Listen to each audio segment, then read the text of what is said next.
Howdy, everybody. Eric Allard here at Tilson Homes, joined by Dawn Dantzler. It's good to see everybody. We hope you're having a wonderful Independence Day. We decided today to give you guys a special treat and air some of our past live shows so you could get a little inspiration for your new home. So we hope you guys enjoy these re-airs. There's some great videos that you guys have really thought very popular. Hope they help out. Hope you're having a wonderful Independence Day. God bless Texas and God bless the USA. Y'all have a great one. Enjoy the show.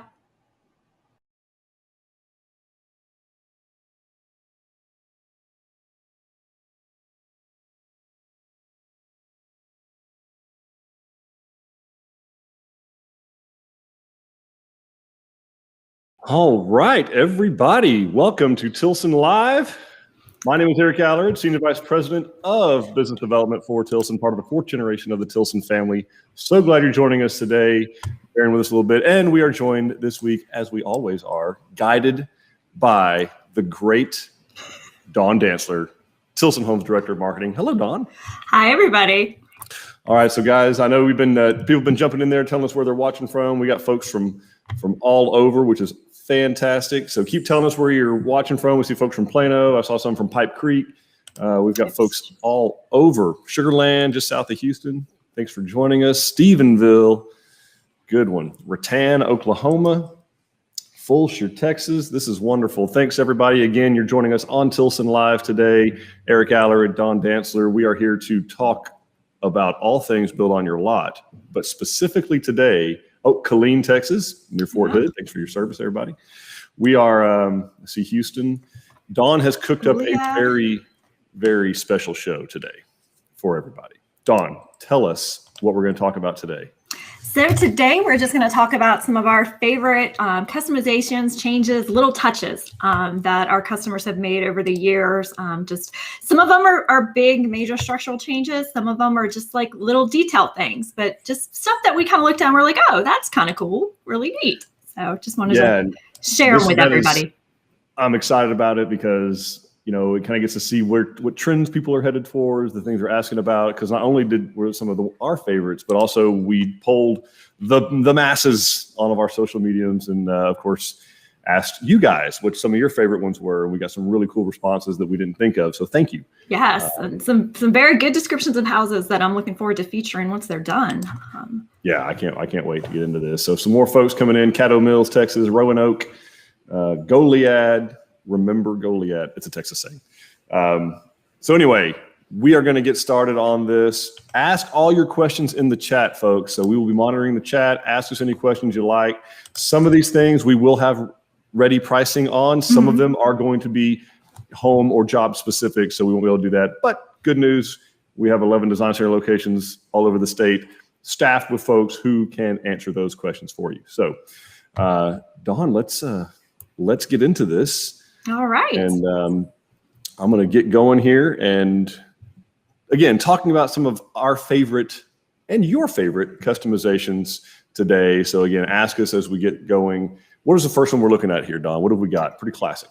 It's a classic pot filler. We get questions about these a lot. So it just, so you don't have to carry the big old pot of water, just putting the faucet right there, right up to your stove. Yeah, and it's important to note. So, you got your big bowl of spaghetti you want to boil or something like that. You don't want to try to carry that from across the kitchen, like you said. These are typically cold water only. So I know some people ask about that. They're traditionally cold water, which makes sense because you're putting it on the stove to heat it up. But that's a question that we do get from time to time. So, let us know in the chat if you've got something like this, if you enjoy it, what's your favorite thing to cook with it is, what you use it for. I automatically assume pasta. I guess there's other things that people probably do. But yeah, super convenient, super nice. And the other thing to keep in mind, if you do put in one of these, we do relocate your microwave. So we have to find another spot for that because you don't have enough room for the microwave hood combo above your pot filler. It's a great point. Yeah, you got to have enough clearance to move it around, obviously, and so it goes somewhere else. Sometimes in an island, sometimes in a wall cabinet. But yeah, there's lots of different options to do that. But very, very cool. I can see maybe some spices and for olive oil and things like that going a little. So actually, a lot of things in this photo. I know. We're going to point out later, but we got a spice niche back here. We've got a beautiful stone surround with arch like bringing those outdoor elements in, very old world looking. So glass in the upper. Yep. And then the open shelving next to it. Yeah. And I can notice here, I see what we refer to as light rail, which indicates there's probably some under cabinet lighting here. So just this shop's kind of a lot going on. This is great. It does. Yeah. And again, folks, y'all ask your questions in the chat. We're going to get to every single one of those. We promise. Don always promises, right? Yes, we'll answer them all. Rebecca's saying pot fillers are great if you're somebody who does a lot of canning on your stoves, making jams, jellies, stuff like that. Yeah. Great idea. And Clyde's saying they originally didn't ask for one, but after seeing one, they're getting one added in. My apologies already to the building superintendents out there all over the state. Yes, very sorry. Oh, and Jennifer must be joining us for the first time live. So thanks for joining us, Jennifer. Wonderful, Jennifer. Thank you. Welcome. Ask questions. We're here to help. Let's see what else we got. Jose is saying they're planning on buying a piece of land around Pipe Creek and doing this as a family group. So they're going to build 4 separate homes. Awesome. That is really cool. And it's a neat experience that we've done before for folks. So it's a really, really precious experience. You get to do that. It's a really neat deal. Yeah. And then Hugh is asking if we offer Sub-Zero or Wolf appliances. So we do have access to those. Yep. We use a vendor that's got access to pretty much every appliance out there. Now, this is being done for those of you watching it later. This is first week of February 2021. There's some serious supply chain disruptions going on, and appliances are kind of one of those things. Actually met a guy recently who's in the steel business, so not in our business at all, and it gave me a little bit of insight because they kind of very same thing happened to steel mills here in the U.S. Pittsburgh and other places like that happened to lumber mills, and they stopped production during because of COVID to be safe. And then what was happening was obviously demand for that stuff went up too, but we forget some of the things that we rely on for steel in houses. Like we know about rebar and different things like that, for our slabs from time to time, but the appliances are all stamped out of some type of steel, in this case, stainless steel and things like that. And so they were anticipating demand going down 20% because of the pandemic. And obviously we all know what happened. Oops. They actually needed 40% increase in what they could supply. And so all that to say, specific appliances can be very difficult to get right now. So just be open to the idea of having some certain features, but maybe not the exact model number that you absolutely just had your heart set on, because you may not be able to get it anywhere. Even the great Amazon may not be able to get it. So something to consider. Donald is asking about an emergency shutoff valve for the pot filler. So, I don't know if there's one down there or not. I mean, obviously there's 2 valves on it. There's one here, and then there's one out here. So you've got 2 valves on there. But as far as I know, I'm sure there is a cutoff, because there is for every other faucet and sink. I don't know exactly. So a lot of times, like for the gas appliances, it's located down in the cabinet. Or this might be here serving as the cutoff valve. I don't know for sure, but we can find out and let you know. If there's one of the Tilson building superintendents that's done one of these and has that information, feel free to jump in. Yes, absolutely. All right. Well, let's go to the next one. What are we looking at here, Dawn? This one came up in a live. Yeah, this one actually came up in a live on another home and was very popular, and honestly was something I wasn't aware that you could get. So this is a glass rinser that you actually put the glass on top of that stainless steel part, and it'll reach into the very bottom of the glass. The customers who put this in, they were actually doing it for baby bottles. Just to help get in that. But this would be great for water bottles, the travel coffee cups, all of those things that are really difficult to clean and get completely rinsed out. So it was super popular, so we wanted to show it. You mean the kids' hydro flask that they absolutely had to have? Yes, the insanely expensive water bottle that everybody has to have right now. And then you drop the water bottle, and so now you have to get a protective sleeve for the water bottle. Yes, you have to get the silicone sleeve for the water bottle, or you get the dent. And then you buy stickers to go on it, even though it has to be a specific color. You have to then get stickers to wrap it in. So anyway, if you folks have a hydro flask or one of those, and when you turn it upside down and rinse it all the way to the bottom, put your coffee in there, maybe you left it overnight, baby bottles, this is a really, really cool idea. And again, it's cold water, come up right there to the side of there, it sprays into the sink, and really nice feature. Great find, Dawn. Yes, We were really excited when Kim shared that with us. These are my favorite pull-out shelves in your cabinets. I really, really like these and recommend them. If it's not standard in your kitchen, definitely look into adding these because it just helps keep everything organized and get everything in the back. Yeah, we get a lot of, so this does come in a number of our homes already. I know the San Jacinto and some of those other ones already have these, and that's kind of where they, but the big pots and pans that wind up at the back of the cabinet, they're hard to get to, or stuff stacks on top of them. I love the fact that my kids help do the dishes sometimes, but putting them away, maybe not as disciplined about organization where they go. And these really, really help. We don't have to reach all the way back for the lid of that big pot or pan. And it's nice to have access to them like that. And you can do one just at the bottom, or you can do the two like this, which is a really, really nice feature. So very cool. Guys, keep asking your questions in the chat. We'll answer every single one of them. And it could be about these customizations we're talking about, any other customization questions you might have, any part of the process you want to talk about, we're here to do that as well. Yeah, Caitlin is asking how she would know which plans come with the cabinets. You would just ask in your design center.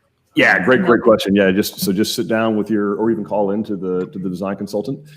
They have access to what we call our work copies of our plans, and there's a cabinet detail or cabinet elevation, and they can tell you, which houses have it, which houses don't, and then again, what the pricing is to be able to add those.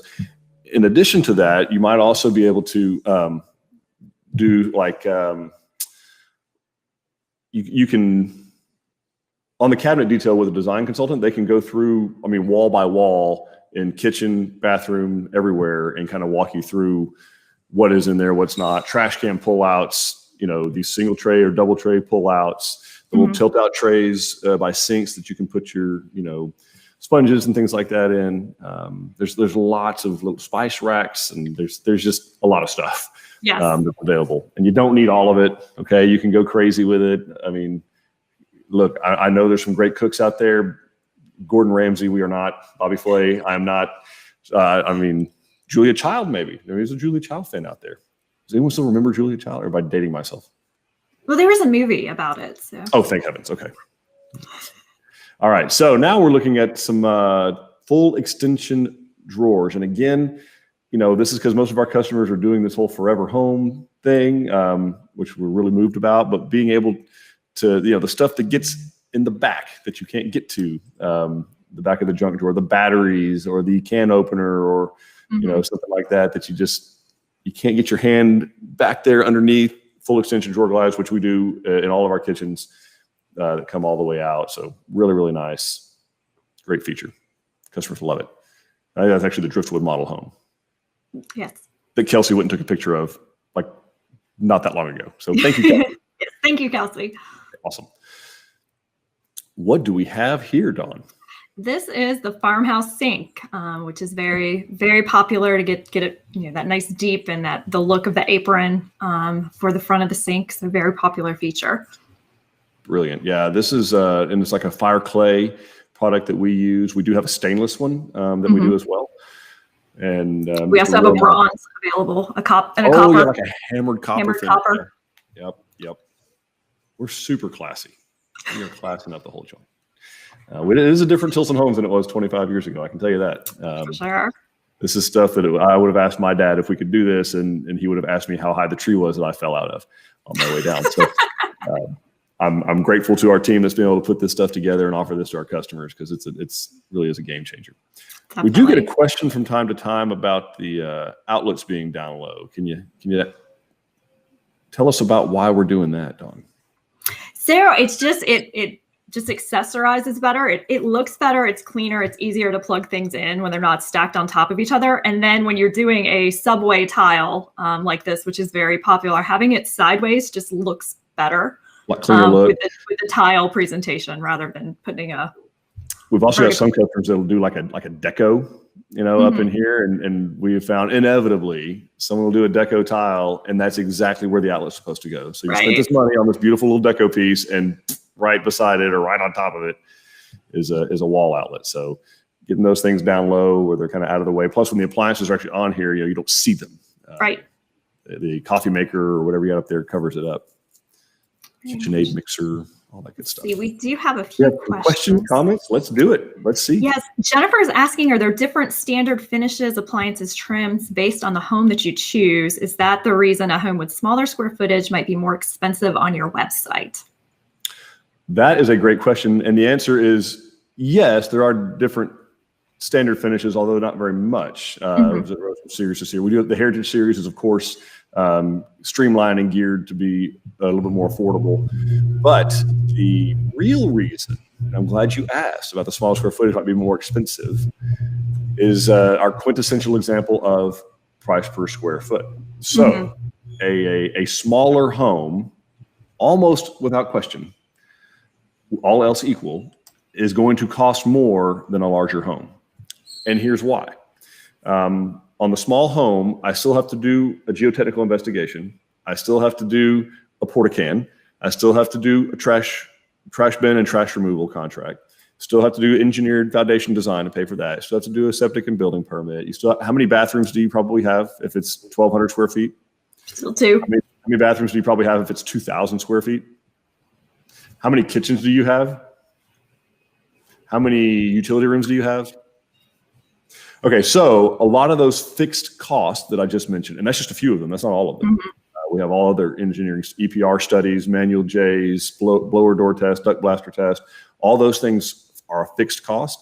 The difference is I only have 1,200 or 1,400 square feet to spread it over in a small home versus 2,500 to 3,000 square feet to spread that over in a larger home. So your smaller homes, it's not that they cost a little more per square foot, but it's the reason is because a lot of those things have to go into it, and there's just not as many feet to spread the cost over. Yep. So great question. Thanks for asking, Jennifer. Let's see. Misty is asking, when discussing structural changes, for example, a wider room, adding a drop zone, bigger pantry, is it possible to get rough estimates up front? Yes, absolutely. Oh, yeah. Yep. Yeah, we're going to do a lot better than rough estimate. I mean, with the exception of a few structural changes, we can price them right there in front of you. It's not an estimate. It's the price. Absolutely. And then she's also asking, at what point are you charged for engineering changes? For example, is there consultation with the engineer an additional charge to inquire about these structural changes? No, we do not have any design fee as part of our services. So your consultant is going to sit down with you and design out exactly what you're thinking about. And there's no additional charge for that, just the charge for whatever it costs to actually build that change. That's right. So to answer your question specifically, at what point are you charged? It would be after you sign the full set of plans. So you as the customer, once we do all the changes in our design and drafting department, we're going to get those plans in front of you with your sales consultant. We're going to go page by page, floor plan, electrical plan, front, side, rear elevations, cabinet detail. All of that's going to be in there. You're going to sign off every page. Once you've signed off on those, that's what we use to order our engineer foundation designs, any kind of city permitting, architecture control committee permitting, things like that. So at that point, after that, if you make a structural change after that, we do charge for that because we're going to get charged again by our engineer. It has to go back through our drafting department. So great question. So it would be, at what point are you charged would be after you sign your file copy of your plans. Right. But as long as you knew everything you wanted before that point, there's no extra charge for that, just those design services. Mark is asking if all drawers, shelves, and kitchen cabinet doors have soft closing features. It does not come included that way, but that is something that you can add into your plan. So for soft close on your drawers, you are looking at about $60 per drawer for the doors themselves, because the self-close on the drawers is actually, it pulls itself closed as well. So it's a little bit more involved. But on the cabinets, you're looking about $19 per door for adding those in. Great question. And then Brenda is asking, how expensive would it be to do all of the bottom cabinets with drawers only and no doors? It's not, so the price is in there, Don, for like a 3-drawer base. It's probably not as much because there's probably not as many base cabinets in a kitchen as you might think. So you're probably, I want to say it's between $100 and $200 per base, but I could be off on that. I could be a little behind the times. Don may be able to get us a better number. Yeah, I'm looking, I'm trying to figure out if the pricing that is in here includes, because you would get credited back for the cabinet to start with. It's typically in lieu of, of a base cabinet, but it would not be very expensive to do even the whole kitchen. I see Sherry Absher saying this live is dangerous. We meet with the designer for our color selections next week. And you're giving me ideas. Sorry. Let's see.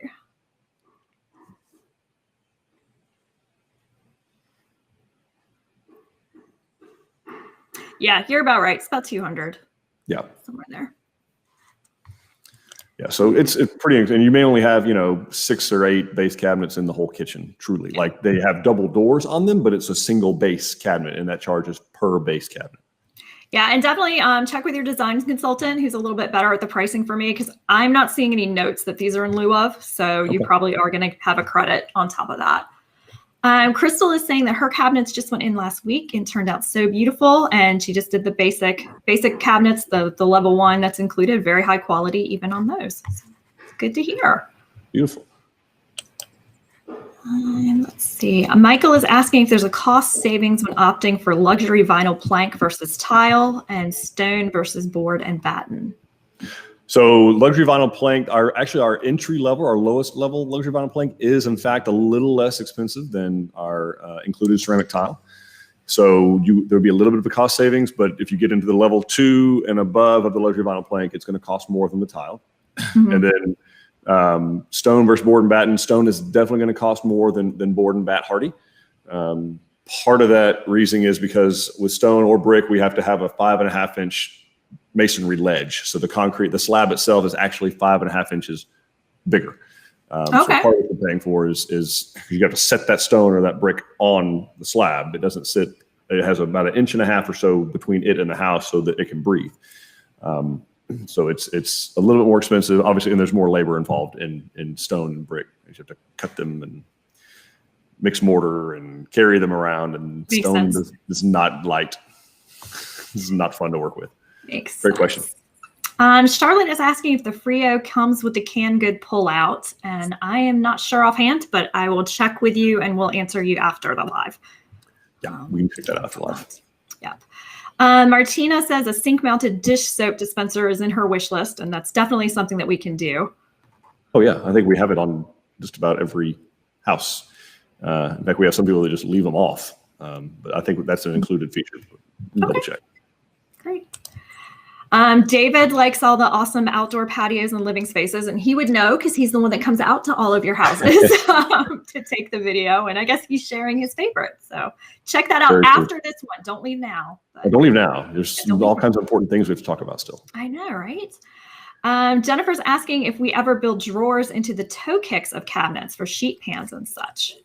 It's very rare. We have some. Maybe you can look at the pictures of like the San Jacinto's kitchen. I know the very bottom, so it's got a big oven cabinet, like a microwave oven and oven below, or even a double oven. And there is a drawer at the bottom of that, and that's exactly what it's for. It's got a little, it's about maybe 6 inches tall, 9 inches tall, and that's where it's designed for cookie sheets and that kind of stuff. I haven't seen it done in the actual toe kick itself, down quite that low. I'll also see in the cookie sheet dividers in the upper cabinets. I know we offer that. So great question, Jennifer. Thanks. And Jen is asking about the color of cabinets that were in some of the slides. I will go back and figure that all out for you. I did not pull that when we pulled these slides, so we'll go back and look. Yeah, it's definitely going to be whatever's in the driftwood. That's what. Okay. All righty. And then Brenda's asking if we have any floor plans that are not so open. So right now the trend has been open floor plans, but we are hearing a lot of people kind of wanting to close it back down. So it's very easy to add a wall back in to any of our plans. And a lot of the classic series, your Abilene, your Angelina, those plans seem to be a little bit more sectioned off than some of the other ones that are in there. But that's definitely something that we can help you change if you don't want it to be quite so open. For sure. Yeah, interior walls are actually not very expensive to do. So it's when you start adding the cabinets and countertops and that kind of stuff that goes with them. But we can make that happen. Absolutely. Brian is saying he signed his contract in October, had his stakeout in November, and doesn't seem to be going anywhere. Can't get a date for the geotechnical or slab pour. Would like to move this year, but not looking hopeful. At what point is it too late to cancel? So Brian, can you send us a private message so that we can look into exactly what's going on in your case? Because if there's not motion, usually there's a reason for it. So let's look more into this. doesn't do us a whole lot of good because we don't get paid till it's done. So we definitely want to get it done and get it on track. So there's something going on. We will find it out. Let's send us a message so we can look into this for you. Yeah, because I've tried to find it in Jack and I can't find that particular. Okay. Susan is asking if we decide to make changes after signing our house plan, can we put a number of changes on one change order, or is each item a separate charge? Oh, no. It would just be the one change order. Great question. Good question.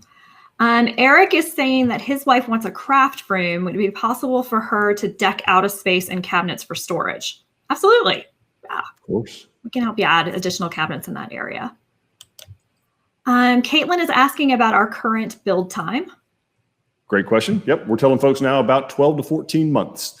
Now, that's not all construction. Actually, only about 8 months, 8 months of that is construction. The upfront, four months or so. Our average upfront start time is, going back to Brian's question, is about 120 to 130 days. Mm-hmm. And part of it's dragging up longer because a lot of counties and cities are not doing the permits as quickly because they're all working remote still. So trying to get permits and things like that done has been a little bit challenging. Again, because they're not working they're not as accessible, I guess, is the way to say that. So about 4 to 6 months of upfront. Now that's design, paperwork, engineering, geotechnical investigation, all that, and then about 7, 8 months of construction. Now we have some that are closing faster than that, and kind of going back to Byron's question or Brian's question. I mean, he's right at that 120, 130 day mark. So that would be about what we'd be shooting for. And I know we've been saying that for a while. So we'd be shooting for 4 or 5 months to get you started under construction, and then about 6, 8 months of actual construction. So sounds like he's actually about on track. Yeah, that reads. And Brett is saying his wife is actually wanting a second kitchen. So yes, that's also something we can definitely do. Yeah, we can. Kitchenette or second kitchen. You're going back to the Frio question about the pull-out. Yeah, there's a tall pantry metal pull-out thing in the Frio just to the left of the refrigerator. Okay, perfect. Laura's saying the driftwood comes with a narrow third garage space. Can you tell us how much it is to convert that into a full-size third bay? And they're building in Bandera, if that makes a difference. It does make a little bit of a difference just with the garage cost, but I mean, you're probably you would need to add about 100 square feet or so. So you're probably talking about another $6,000 or $8,000 would be pretty close to get you. I don't know how big of a bay you need. It's actually not the width that's really that much of an issue on that house. It's actually, if you go look at the driftwood, it's not as deep.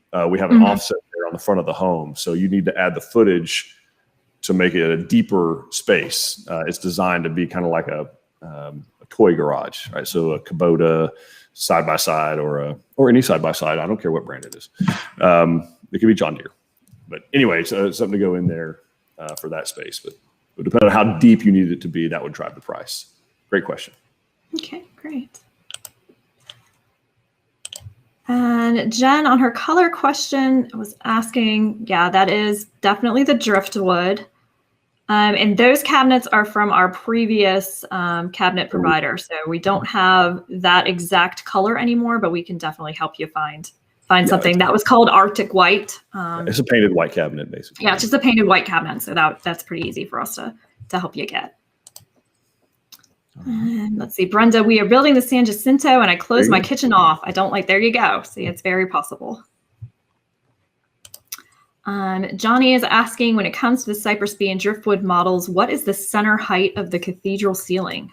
Oh, man. Well, give me just a second. Maybe roll to the next question, and I'll see if I can find that one. All right. Well, while you're looking for that for Johnny, I can help Lupe out. Yes, can a new septic tank be added into the contract?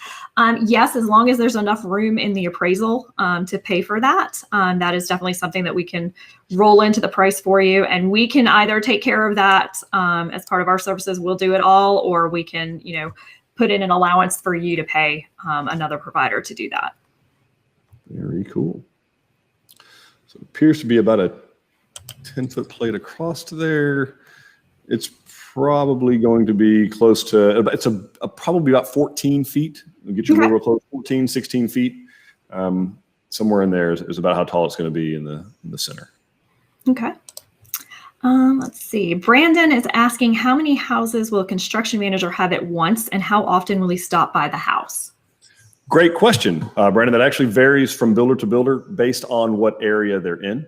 And also we base it on the kind of homes that they're carrying. So, carrying 8 or 10 Breckenridges, for instance, is a whole lot different than carrying 8 or 10 San Antonios. So there's not a set number that we lock them down to. It has more to do with the area and what the actual homes are from a complexity standpoint.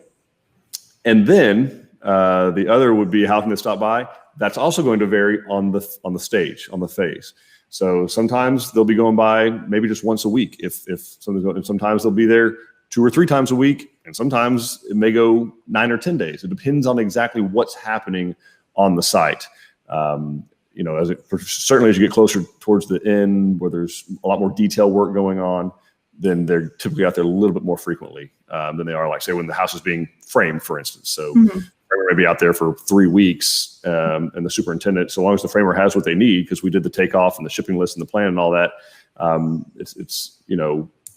we'll stop by, see if they have, when they have questions, but pretty well we hire pretty competent trades that can out there handle that. And then of course we do a frame punch as well. So we actually hold back part of the pay, which is very common practice, until we've completed a frame punch with the framer and say, hey, there's these, 6 or 8 or 12 items or whatever. You need to go back and block for a towel bar in the bathroom. We missed that. You need to go back and, this wall was off by about 4 inches. You need to go back and move that. And so they do that. That's how it works.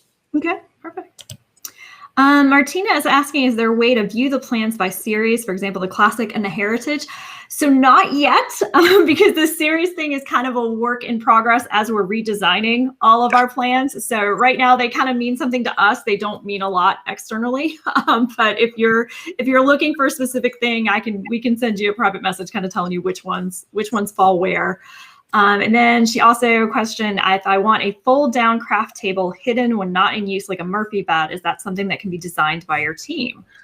I've seen us do it with ironing boards. Yeah, I know we can do ironing boards. So I would have to. We can check with Kent Moore. I would see if that'd be probably my first place I'd go, would be to see if the cabinet company has something like that in their portfolio. They'd be far better at executing on something like that than we were. They're used to working with those kind of hinges and, real heavy duty piano hinge kind of stuff that holds a substantial amount of weight.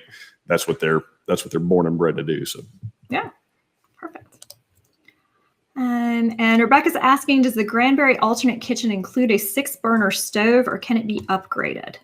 I don't know of any of ours that are going to include a 6-burner, but we do offer. We have a 6-burner cooktop that we do offer.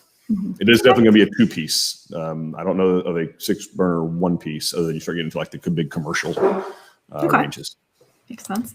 Michael is asking if we ever say no to anything. Believe it or not, yes, we do. We do, Michael. We do. Basements is one. Basements is one.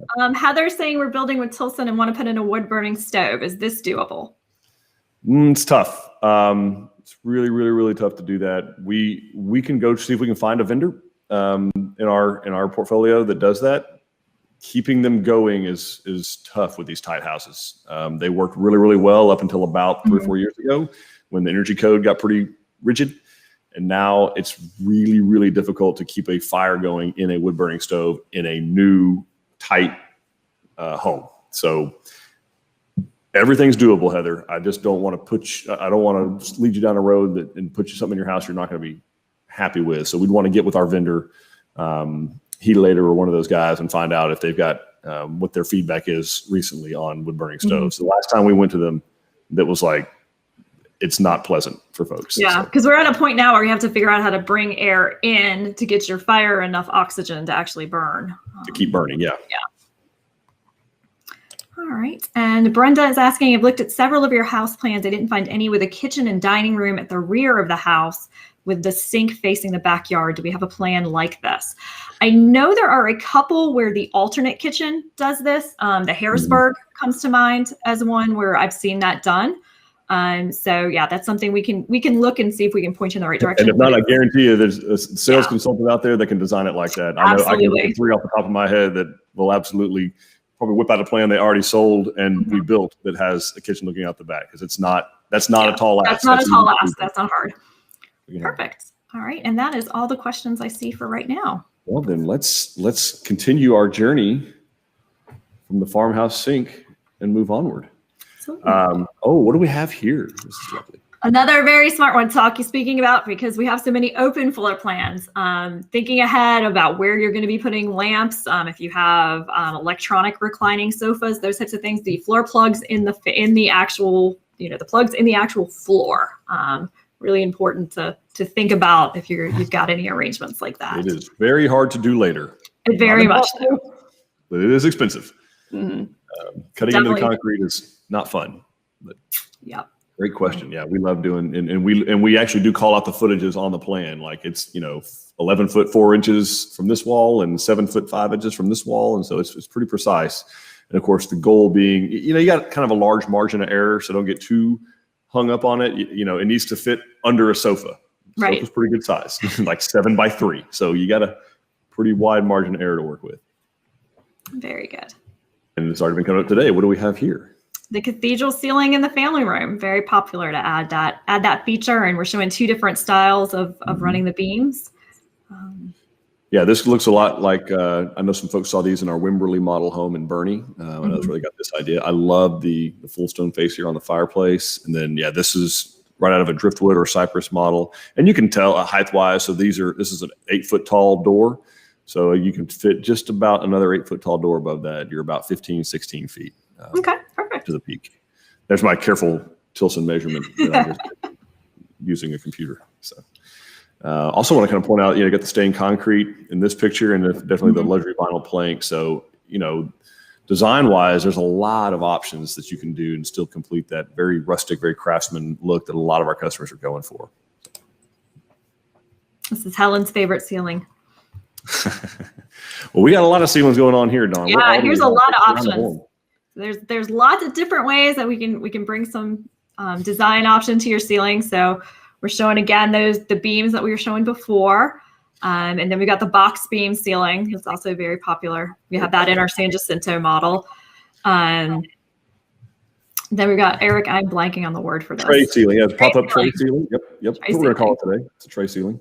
Yep. And then of course more cathedral ceilings down below, and so just lots of options. This one we're also showing some little built-in bookshelves. I would dare say, harkening back to my old days at Tilson, this is a Bridgeport from back in the day. So I could definitely sell. That's where the secondary bath is, and real versatile plan. Liked it a lot. It was a good one. What else? Speaking of built-ins, we also offer built-in bookshelves. A lot of our plans come with studies, and so we offer the built-in bookshelves as an option there. So that's a good thing to think about. Very cool. And we're looking at a wood look tile here. So I've seen all different kind of ways we could do wood. We're going to talk about that here in a second. I also see, and I'll point it out before everyone else does, this is obviously an unfinished home because missing a door handle. Sometimes things are going to show up damaged. This is something to know. If a door handle is going to show up damaged or maybe shows up short, it's okay. We're not done.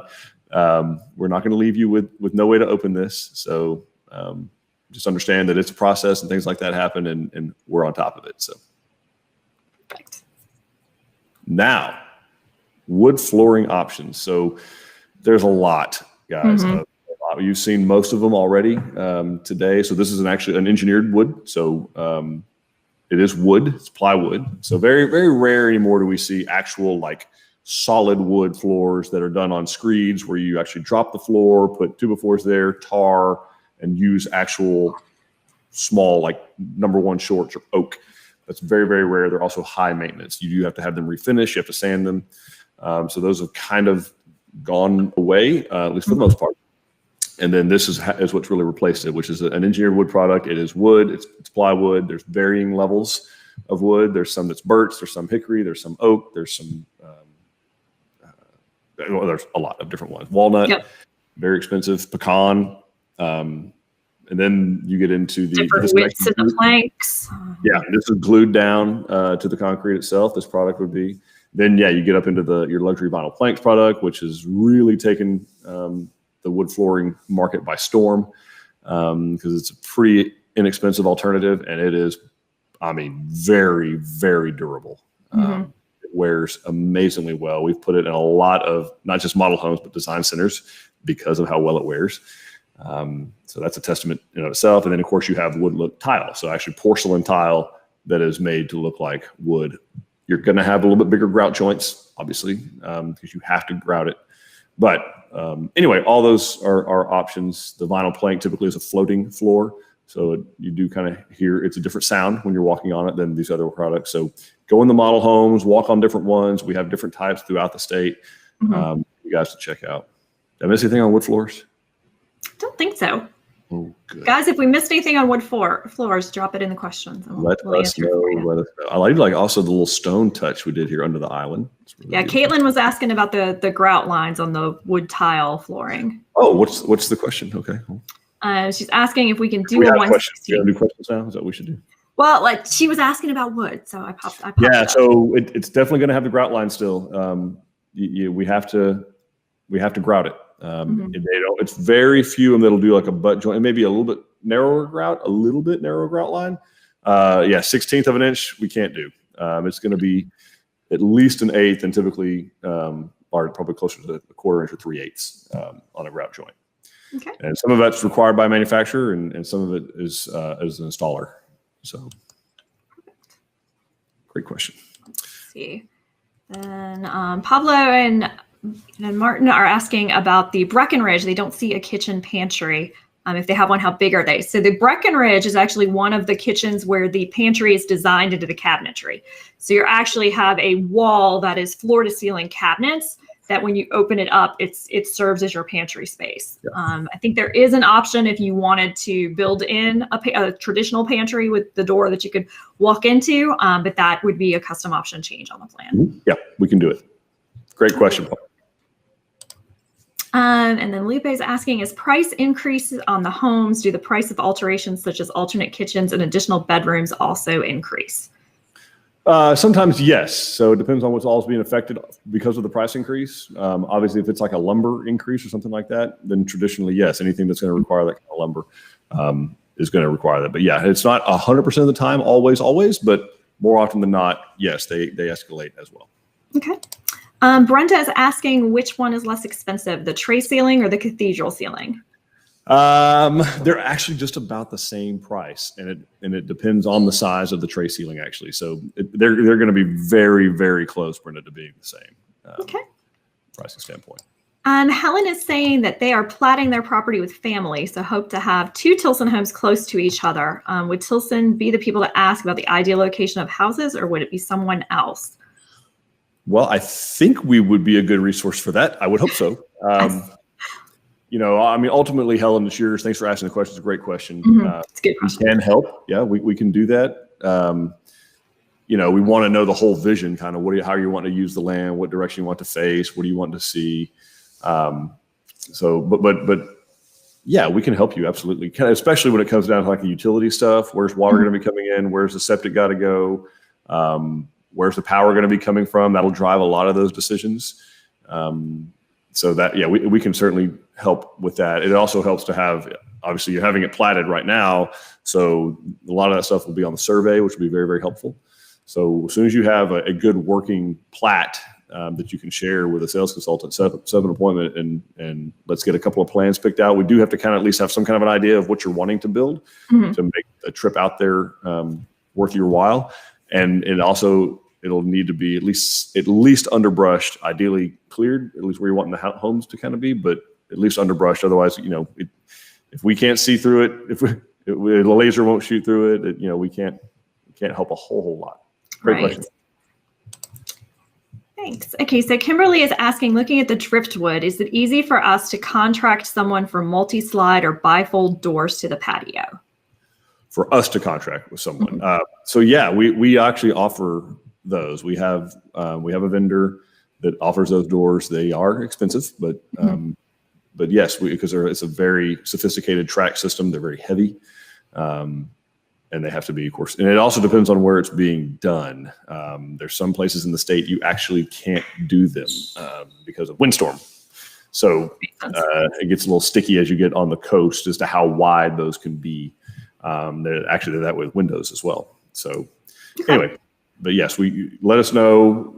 Your sales consultant know kind of where you're building, and then we can get an inquiry done with our vendor on how big. I've seen us do 12-foot wide and 16-foot wide. Okay. They're beautiful. Perfect. Let's see. Martina is saying that she regularly watches us at her house. Her 1.5-year-old is trying to say hello. Just thought I would share that she likes watching your videos as well. Hi. Well, hello, little one. Yeah. Thanks for joining us. Thank you. Kind of as an extra viewer. That's an extra set of eyes. Extra set of eyes. I'll add it to the reports. Start them young. Keaton is asking, can we do a custom cathedral ceiling with custom designs for beams? I'm going to say yes. We need to have a better idea of what you mean by the word custom or custom design. So typically most of the beams we see, they're wrapped in cedar, or they are a cedar beam. But we're open to other types of wood product if that's something that you're interested in. So let us know. Okay, perfect. Randy is asking if we help sell property, or do they need it before buying a home? So you would need to locate your property. We recommend the website landsoftexas.com is a great place to start searching for property, because it's just property just in Texas. So it keeps you focused, and it's a really good resource to find it. But yeah, you would need to find that property before going under contract with us. Amanda is asking, is there a model built for the Abilene floor plan, or is there a model built to where we could walk through it? So we do not have an Abilene model currently. Eric's smiling. Yes. There's one coming soon. So stay tuned. We'll have news on that. So right now, we do have a few customers who have finished one. So it'd be a matter of talking to your design center. It's a popular plan. They may have a customer that's willing to let you come out and look. We are also working on some virtual walkthroughs, so you can get an idea of what that house looks like. Yeah. And Maria's asking, can Tilson incorporate a catio at the back porch? Ooh. Well, I don't know if maybe we just typoed patio, but. Or it could be for that. I've always heard that used as a patio for your cats. So it's like a screened in little cat area. Maria, which one are you meaning? Yeah, let us know, because we definitely do screen porches. We do offer screening in of the porch. We've got a couple different ways we do it. So let us know what you're thinking. All right. Rusty is saying our website pics mostly show patio doors as a full length glass. Can I assume you have a half glass option so that maybe a doggy door can be inserted? So I think you're probably talking about patio doors. We don't. No, the sliding glass doors are definitely going to be only full glass. However, if you're talking about just like a back door or a door going onto a patio, the actual access door, then yes, we can do what's called a one light, two panel, or a half light. And yeah, the pricing is pretty much the same too as well. So, and yes, you can put a doggy door in that. Okay, perfect. Let's see. I'd like to have a one-way doggy door for my dog. Oh. Denise is saying her dream home is the Palacios. Are we planning to redesign it, or will it be available for the next 24 months? It's definitely going to need an overhaul before. Yes. Yeah, it's definitely going to get a redesign before then. But it will be, when we do our rehauls, we look at what are the most common things that our customers are changing on the plans, and that's what we incorporate into it. But we can also, within 24 months, my guess is we probably could resurrect a Palacios and we could, design it and build it for you. Absolutely. We've built a bunch. We have. Lupe is asking about the Canyon model in Bryan, Texas, with its that's currently being built with. What is the price of that? So Lupe, that's going to depend on where your property is located. So I would suggest reaching out to one of our design centers, and they can give you the price for all the options that are in the model for exactly where your property is. They're going to vary as well where you're building. So, or the Bryan office can probably tell you very easily. Yes. And then Andy's asking, do you have to survey out an acre or so of your land to get the loan? Andy, not necessarily. You can if that acre of land will cover the equity position that's needed, the 10% equity. That isn't always the case, although sometimes it's more than enough. So it depends on what the value of that acre is. But you don't have to survey it out, to get the loan. You certainly do not. This is if you wanted to do that. If you had, the only time we usually have customers that'll do that is if they have more than 10 or 15 acres and they want to keep a large portion of that under the ag exemption, because you can't homestead exempt and ag exempt the same piece of property. So If you're going to be living there and you got 20, 30, 50 or 100 acres and you're going to have cattle or sheep or some type of agricultural enterprise, it could be hay, it could be bees. You would want an ag exemption because that keeps your property taxes low.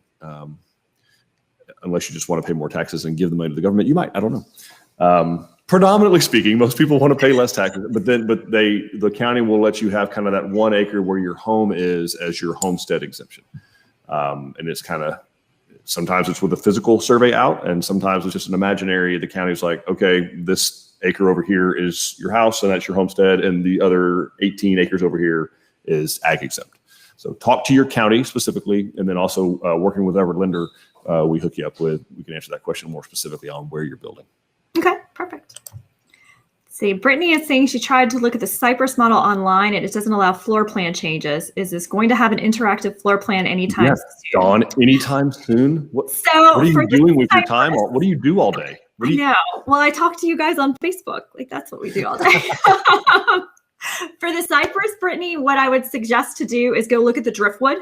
They are essentially the same plan. It's just the Cypress comes without the garage. The Driftwood includes the garage in that location. So if you go, you can play around with most of the options on the Driftwood itself. We are working on kind of redoing all of the floor plans. And one of the things that the committee is talking about doing is putting the Driftwood and the Cypress back together as a single plan. And so then all of those options would be shown in there of the different garage orientations. But if you're looking for anything other than like playing around with the garage, go look at the Driftwood. And then Charlotte is asking how much driveway comes with the house. So Charlotte, depends on where you're building. So if you're looking at the base pricing that's online, that's not going to include concrete driveway because we never know if you're building on a 50-foot wide lot or on 50 acres.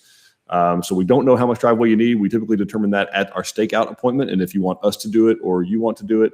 Now, if you've gotten pricing from a design center, this is particularly one like Texas Grand Ranch where we're actually in a subdivision in there. We do include, I think in there it's 1,800 square feet of flat work, something like that. So it depends where some cities that we build in, they require it done. So our pricing would include it in those cities. So it really depends on kind of where you got your pricing and where you're building. Okay. But thanks for asking. Thanks for watching. Yeah, thank you. Dana is asking, do any of our homes have a balcony off the master bedroom? And if not, can one be added? So balcony, no, not on any of our plans, because actually all of our homes, the masters are downstairs. So there's really no call for a balcony. Now that being said, Eric, balconies, if they wanted to add it to an upstairs room. So if you want to add a balcony on an upstairs portion, we can do it, have done it. It cannot be over living area. So it has to kind of go out over like a porch. It can't be over living area or over like even a garage. It needs to be out over a porch because they're very, very difficult to waterproof and to maintain, to keep it from leaking long term. So I'm not a fan of balconies from a builder's perspective. But like she said, it's on all of our homes, the master bedroom is downstairs. So that might be why we're not balcony experts. I don't know. Could be. But we have done them. We've done off bonus rooms for folks in the hill country, stuff like that. So yeah, absolutely. Kenneth is asking if Tilson sets up and furnishes the temporary power pole for construction. So we set up and furnish the temporary power pole, but you still have to touch base with your your provider to get that hooked up, to get the initial work done on the site, to get power out there, and then to get the T-pole hooked up. But yes, we'll set the T-pole, whether it's a pedestal for underground or a overhead, whichever one we need, we'll set that. And then we'll remove it from the site, and then you'll set up with your power company and you'll have the account set up and you'll pay them. Okay, perfect. That is all the questions I see right now. So let's awesome. Go back in. Well, let's go to the slideshow. What do we have next? You guys keep asking questions. Dawn will do her. Oh, what is this? What is this beautiful thing? This is just a lot of people have added masonry in walls, and we show it a lot in kitchens. And this is one that I really liked that a customer did. That they did the living room wall into the kitchen. They did in brick. So just a neat touch that you can add. Beautiful. Beautiful. I will say, I think they did this hood themselves, the wall canopy. We do have one. Kentmore has one similar to this. They offer it's so we offer one similar to this now. We did not at the time. but now we do. But yeah, these are some cooking people. We got oven, warming or microwave or something. Man, we got a lot of cooking. And this family created, kind of the traditional country kitchen. So they actually took the island out of this kitchen, and because they set up their dining room table right there, smack dab in the middle. Sure. Wow. Beautiful, beautiful masonry. That's awesome. Yeah. It's just gorgeous. Fireplaces. So this one is just I believe it's a wood burning Constitution. It is. This is the Constitution. Yeah, this is the big boy, the one you have to do if you're climate zone 3 and want to have wood burning. This is the one you have to go with. And this is showing the option of the full masonry surround with a mantle, and it's got the raised hearth. So just showing a variety of the different options that we can do. Yeah, this is beautiful, beautiful fireplace. And again, this one has its own combustible air space. It'll burn with the doors closed, like it's a bad motor scooter, and it's heavy. So anyway, it's a great fireplace, really awesome. And there's lots of different options though. We have gas available, whether you're going to be propane or natural gas. We can do wood burning in most places, although it's getting harder and harder to not only be allowed to do them, but code standpoint, we get them to perform. Right. That's why we step into some of these more expensive fireplaces. And again, we're is it the code that requires this? No, not necessarily. But we're not about putting things in people's houses that don't work. Well, we don't want to put in a fireplace in your house that requires you to open a window to burn a fire. Because if you have a fire going, it's probably cold outside and you don't want to open a window. And so that just kind of seems like a silly thing to do. Nobody's going to be happy with that. So yeah, I'm saying that to say you may talk to builders or encounter builders who are like, oh, it's no big deal. We put them in all the time. And I'm okay. What's the feedback been from the customers on how they perform? That'd be my question. And they're not used very much, but if you're going to put something in a house, it ought to work. Absolutely. At least one of the tenets, I think, should be fundamentally basic. I think that's a good point. Freestanding tubs have gotten very popular. We actually have one in our LaSalle model home, but I like how this one's laid in the corner. That's really pretty. Yeah, this one's really pretty. Nice, very nice. Of course, we're going to tile all on the walls, so splashing doesn't get up there. This one's got to be, fairly precise, obviously, because there's I like these that Kohler does. This is a Kohler tub because the plumbing comes up through the back of the tub. You don't have it exposed, so it could get damaged or anything like that. It's not really pretty. So I like the way that their tub actually conceals it. It's really nice. Mm-hmm. Very pretty. Oh, what have we here, Miss Dawn? The walk-in showers have become very popular. It's having the nice shower, and we standardly in those do the seat that you see in the back, and you can do it either all the way to the floor in glass, or you can do what that one's showing, which is kind of half wall. So lots of different options here, lots of different sizes. We see a lot of folks kind of getting away from the tubs. If they want to do and have it just a much larger shower. So we can definitely do. Absolutely.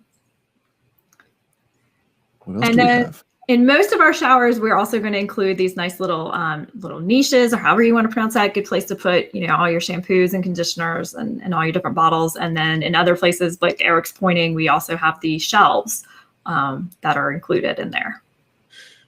Yeah. Nice place for, shampoo or whatever people use in the shower. So all of us need it. Yeah, it's going to be pretty rare that a niche is going to be included in a base, but there are some that have that. I know the driftwood comes to mind, and then otherwise, they're fairly inexpensive to do just between the studs, and a little bit. We need about 6 or 8 inches of space to do that properly, and to be able to have the hardy backer back there and have the tile finish, and still have a ledge of any kind to actually use. So. It won't fit quite in a 4-inch wall. It's not quite big enough. So we got to make the wall a little thicker, which sometimes just makes a shower a little smaller, but not much, usually 2 or 3 inches. Okay. And this is a very popular one we see. Yes, the Jack and Jill bathroom. So this is usually when you have siblings that are sharing a bathroom. This gives each of them their own sink space while they would still share the shower tub and commode areas. So these are nice option to have. I'd love to think that this would have prevented my brothers and me from fighting so much over one sink and one commode, but it wouldn't. It wouldn't. Well, you're Boys are each just- other in sync, so it'd be better. Oh yeah. No, we'd find something else to fight about. There's no doubt. But even doing the corner shelves like this in the tub shower areas, we're going to do that. That's going to be included, which is just nice to have some kind of storage in there. We find that. But yeah, Jack and Jill is a very, very common and popular one. Oh, and what have we here?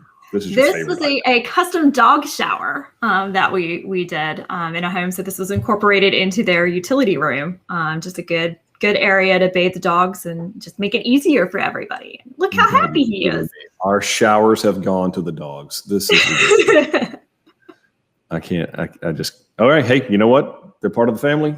Absolutely. They deserve it too. Well, and it's a good place to keep them from tracking the mud in. You get it in the utility room and I'm waiting on a customer still to send me a video of them bathing their dog in this without that dog just running all over that. I'm just picturing like Marmaduke, okay? Just complete chaos trying to keep my golden retriever in here while she's getting washed, which she hates anyway. So, hey, if somebody out there has a video they want to share with us, we'd love to see it. I'd love to see, good or bad, by the way. The funnier the better. So. See, we had a dog once upon a time that like her favorite thing in the world was showering. So you had to actually make sure that the shower door was closed if you were heating up the water, because otherwise she would run in there and steal your shower. Oh no, my golden will have nothing to do with getting clean. She don't mind getting muddy or getting dirty or humping in a pond, but she doesn't want anything to do with clean water. Not her jam. Not your jam. Oh. What's cooking here?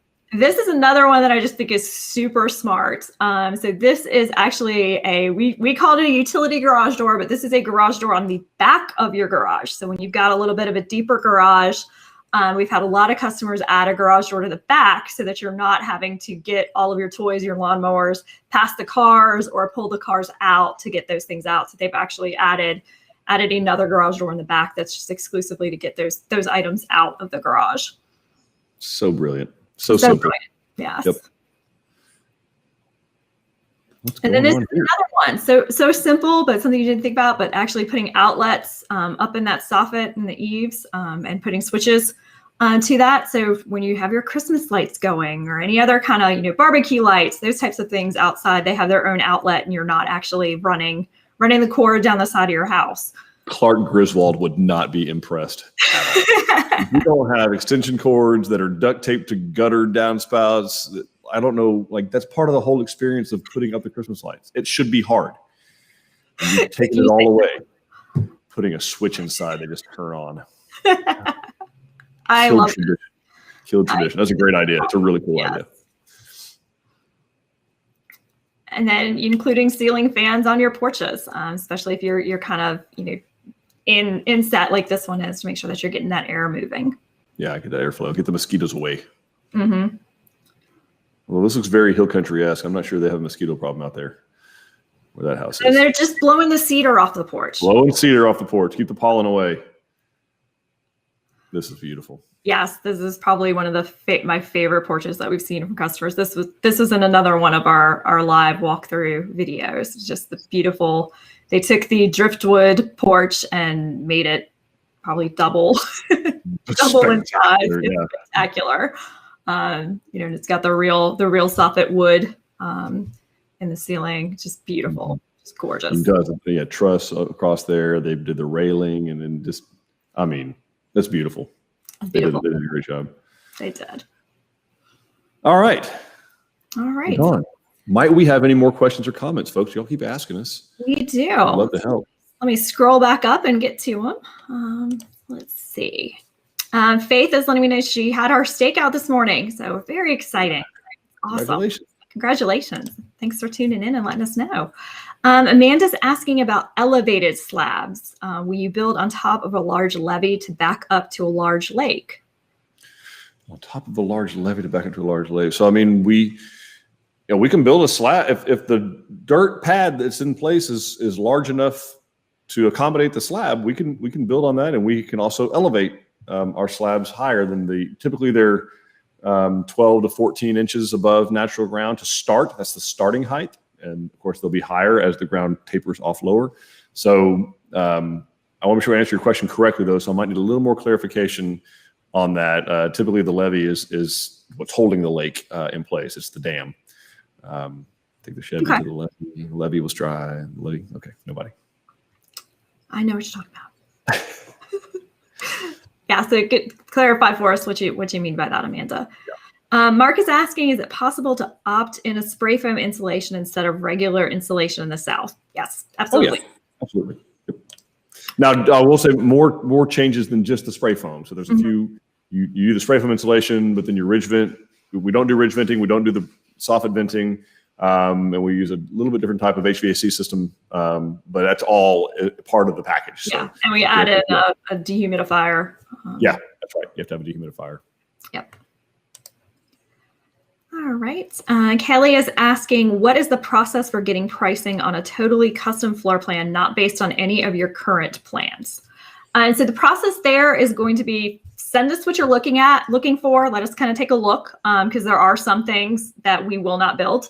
That just, if we're not comfortable with it, if it's not similar to what we're used to doing, we just learned that it's not a good experience for anybody for us to try to venture too far from our wheelhouse. So the process is that you would send it, we take a look and be like, yeah, we think we can do that. And you would come in to meet with one of our design consultants. Now, while you're there, what they are going to do to get you kind of quick pricing is they're going to take that plan that you've provided and grab the one that's ours that's closest to it.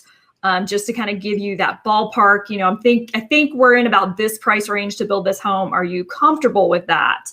And if you are comfortable with that price, then we would send off your plan to get the actual pricing from our drafting department. Yes. Yeah, you nailed it. That's how it works. Let's see. Mark really likes that masonry wall. Kind of curious about what that height was. Eric, do you want to do some of your fancy measuring? Well, I can tell you it's going to be it's somewhere between 9 and 10 feet. Awesome. Yeah. All right. Ashton is asking about how much would it cost to add an outdoor grilling area? Well, actually, that really does depend on how big we're talking and what all you want to include. What type of grill, how you want it finished around there. Do you want it finished with stone or stucco or brick? What type of countertops, the type of cabinets. So we don't really have a package price to do those. That's really something we have to sit down and design. And then we have to do a price inquiry with our cost management department, Justin Rich and his team over there. They can help us out and get one of those priced. Perfect. Great question. Martina's saying she's heard that the Preston is about 1.5 to 2 years away from being redesigned. I've also heard a lot of people ask about this plan. Is that still on track? And in a different video, we mentioned redesigns are getting pushed back. So redesigning, we do it by committee. So it is done with the speed at which you would expect a committee to roll. Plus all of our, obviously our customers' plans are coming first. So yeah, it is a little backburnered. So yeah, I would say the Preston, that's probably still a good estimate for when we would get to that one because of where it lines up in our series. And then yes, a lot of people have been asking about that plan, and we actually have one that looks really nice that has been completed that we are working on doing on one of our lives sometime in the next few weeks. We should be talking more about that plan. And that actually, for the people who are asking about one that's a little bit less open, I think that's part of the reason the Preston is kind of coming back up in popularity, because it is a little bit more closed off than the rest of our plans. Mm-hmm. Great question. Sarah is asking how much extra it would cost to get a freestanding tub in place of a regular soaking tub.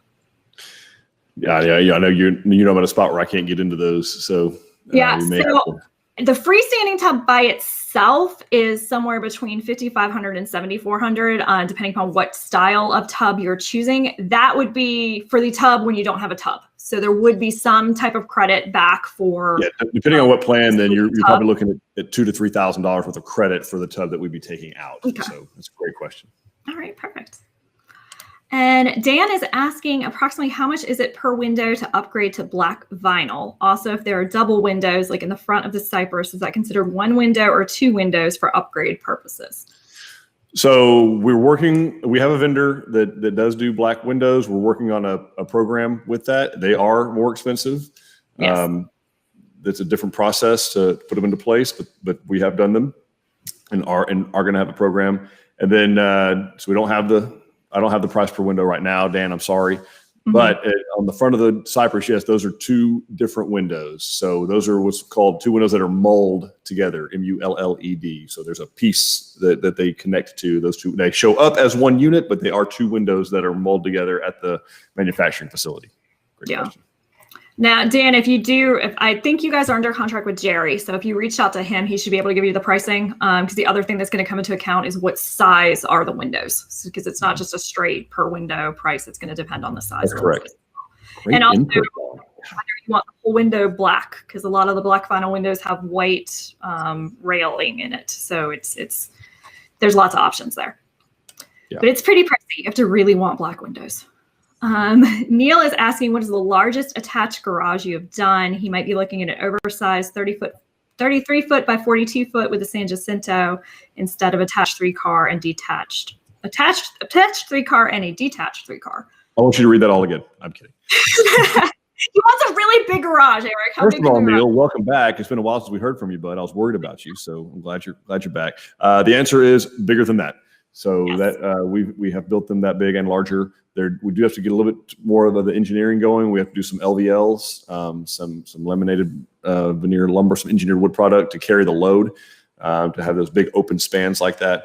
But yes, we've done them that large, and I totally get it. I'm kind of a garage freak. So. Yeah, I think we did a live a few weeks ago where the garage was actually the same footage as the actual house. Right. We get it. Lisa is asking, very few of our plans have a laundry on the master side of the house. Is it possible to make the master closet larger and add a second set of washer and dryer connections in the master closet? Absolutely. It's also possible to look at the alternate utility room already available on the plan. That's usually what happens with the alternate utility is it's moving it over to the master side, because that was something that was hotly debated in committee of where the utility room should be. Yes. So. And they have a little bit smaller units. So sometimes the stacking washer and dryer. I know that's what my aunt and uncle did in their home when they built with us. Is we have the utility room, and then in theirs it's just a smaller stacking washer and dryer. So, absolutely. Let's see. Kayla is asking how big a utility room would need to be to add a dog bath. Pretty big. It needs to be, because the dog bath alone is probably 3 foot by 4 foot. What we were looking at. And I'm still not convinced it's going to keep all the water from flying on the floor. I got to see this. But anyway, it needs to, you would need probably at least 12 feet of length to make sure you've still got enough space for your washer and dryer. You got 8 feet for that, and then probably another 4 feet or so for the dog bath. Okay. Or cat bath. It could be a cat bath. Why can't we make a cat in there? No, you don't bake cats. You don't bake. Oh. Yeah. Not if you like your arms. Cats usually aren't real open to that. That's it. Rebecca is asking if we can help create a mailbox that matches the house. So stone brick enclosure. We do. Yeah, we do those. In fact, there's a lot of subdivisions that require that. So when we're building in there, we have to build a masonry mailbox that matches the rest of the home. I know Grand Lake Estates there in Montgomery County, they require that. They actually require that and matching columns with lights on them. For whatever fancy reason. Yes, so that everyone's custom home looks exactly the same. but different. So Rebecca is asking, can we switch the porches to composite decking instead of concrete? She's considering building the Granbury and extending the porch across the garage and the back. Yeah, unfortunately, Rebecca, no, we're going to be doing slab on grade. The porches themselves are part of the slab. It's called a monolithic porch. So they're engineered along with the rest of the foundation. We do the same post-tension cables through the porches as we do through the rest of the home. So unfortunately, they're going to be concrete no matter what. Okay. Great question, though. Jennifer is asking, can we install cable-run security cameras if they provide them with the DVR box? I mean, you're probably better off just having someone do that. We don't have a lot of vendors that do security anymore, particularly because it's all wireless. So a lot of folks just buy the kits from, I've seen them on Best Buy or even on Amazon, and they're wireless cameras, and you can set them up it's a whole lot cheaper and a lot less labor intensive to set them up like that. And then a lot of them, you have to have a DVR box. It's stored on a cloud-based system. The storage is, so you don't have to worry about it getting corrupt or anything like that. All right. Justin is asking, can part of the 10% equity requirement be borrowed but not secured by the land? No, Justin, it's going to need to be secured by the land. It's the whole reason. You're building a home on the piece of property, so there's no way for the lender to repossess or foreclose on that home without taking the land with it. So that's why the equity has to be in place and is secured by the land, by the real estate. That's a Texas law thing. Okay. It needs to be secured by the land. All right. Vanessa is asking, is the AC zone standard in a 2-story? Asking specifically about the Fayetteville model. Okay, so there's no standard of any kind of HVAC layout because it is very, very, very site specific. So I'd be very hesitant to say that anything is going to be just flat out standard. A house the size of the Fayetteville that's 2-story, it's for sure going to have 2 AC systems, most likely. And one of those AC systems could very well be zoned. But again, it's going to depend very, very much on the manual J calculations that are done, which is a third-party software that our HVAC vendors use. So it tells them what direction the home is facing, the latitude and longitude of where the house is. So specifically where it is, what the average, summer temperature is, average winter temperature is, the square footage of glazing or glass that's on there, the ceiling heights, room dimensions, what type of insulation is being used. So there's a whole lot of data that gets put into this program, and it shoots out the recommendation of not just how it should be laid out, how many cubic feet per minute need to go to each room when it's time, but the specific model numbers that it recommends from the HVAC equipment that we use that should be used. So it's very, very site and lot specific, Vanessa. So I wouldn't want to say, yep, unequivocally, this is what happens. Okay, makes sense. Rusty is jealous of the dog bath, says it's fantastic. Maybe put it in the attached garage instead of the utility room. So he's going to keep that in mind for his future plans. I can probably get on board with a garage. Yes. Maybe. Let's see. Teresa's asking, can the Driftwood Cypress floor plan accommodate a front load entry garage? The interactive floor plan does not provide this option. Well, so yeah, it certainly can. You're not going to have it. It won't be 3 cars wide like the Driftwood is now. It'd be 2 cars going in. Yeah. And that's deeper. If you wanted to keep it the way the Driftwood is arranged. We also have on the Cypress, the layout, we move the garage from being that front jut out to over to the side, but that is a front load once it's over there. So there's lots of different things we can do with garages. Let's see. Mark is saying he had to ask about the masonry wall because he's 6'9", so he needs to be cautious about any barriers to the head. Yep, absolutely. Don't want to be bumping into a brick wall. 6'9". Good grief. Do not get on an airplane, fella. Man, that'd be uncomfortable. And that's our guy. He's got to fly a long way when he does. Yeah. So you're the one, he's in Germany, right? I think so. Yeah. I think that's our guy in Germany. That's a long way. Martina is asking, where can I find what climate zone a county is in? I'm in Hamilton County. Give me 1 second and I will tell you which climate zone you're in. Okay. And I think in seeing that, there's another question on there about AC vent. Yes, Rosemary is asking, sorry, wrong one. Rosemary is asking, is there a certain distance the dryer vent needs to be from the outside AC unit required by Tilson? So it's not going to be required by us. That's going to be code. So I guess you could say that we're going to comply with code. So then it's a requirement, but these are not things that we dream up necessarily. It's, I think typically it's 3 feet. I don't have the exact code in front of me for that. But typically it's a minimum of 3 feet away, more if you could get it. But I think duct vents, any exterior should be a minimum of 3 feet away from any opening, really, like windows, doors, any other vents. And probably 6 feet from the AC condensing unit if I had to, but I just don't have the code in front of me. I'm trying to do that off memory. So Rosemary, we can get that clarified. I can look this up because we were talking about this last week with Dave. And Hamilton County is in climate zone 3. So you're going to be spray foam standard. Yep. There. And then Vanessa is asking if a second AC unit has to be included. What is the additional cost for that?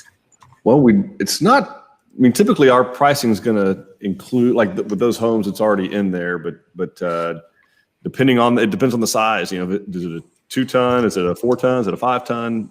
It really, really depends. It'd be really rare that you would need an additional 5-ton, but it's between $7,000 and $10,000 to add an additional HVAC system.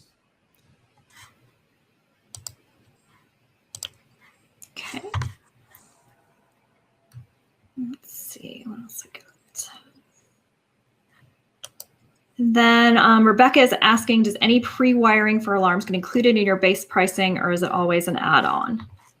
No, ma'am. Our customers live out in the country. They got dogs. They don't do alarm systems. Truly, we don't have almost no demand. So we don't have a vendor for it because it's not something that we're able to go to a vendor and say, hey, we have 30, 40, 50, 100, 200 houses that are going to have this, because quite frankly, most people just aren't. They're going to have a Ring doorbell, maybe, and some game cams set up. They go to their cell phone, and that's what they're going to have. Okay. Makes sense. And I think he was clarifying, old Justin Wayne, paying down the loan.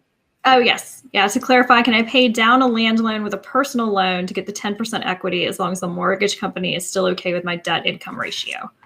Well, Justin, that's going to be a very specific question. So we'd want to get have a little bit bigger picture of what we're talking about there. So maybe send us a private message and we can get with a mortgage company and get a better answer for you on that.